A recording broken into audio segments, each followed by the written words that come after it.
नमस्कार. आपण पाहतात थेट वार्ता आणि मी आहे राजेंद्र झेंडे.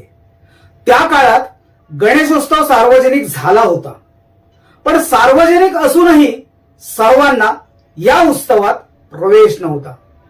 अस्पृश्य समाजाला मंदिरात प्रवेश नाही, पूजा करण्याचा अधिकार नाही आणि सामाजिक बहिष्कार कायम होता.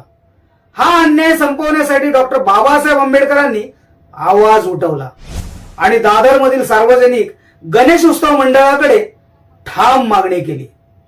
आम्हालाही पूजा करण्याचा अधिकार द्या.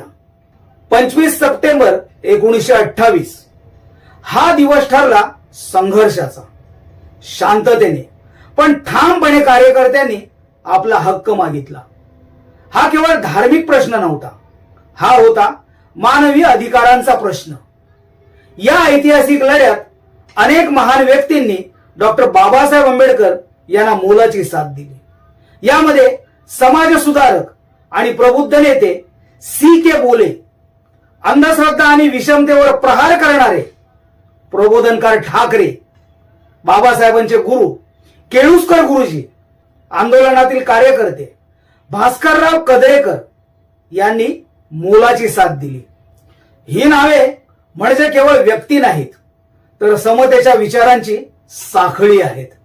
या मागणीला विरोध झाला, समाजातील काही घटकांनी विरोध केला, पण बाबासाहेबांनी माघार घेतली नाही.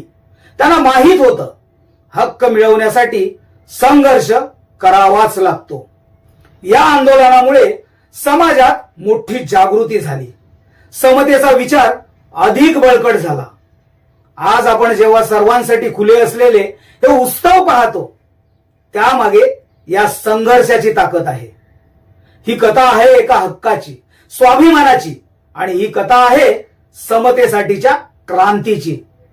अशाच ऐतिहासिक आणि सत्य घटनांसाठी पाहत राहा थेट वार्ता.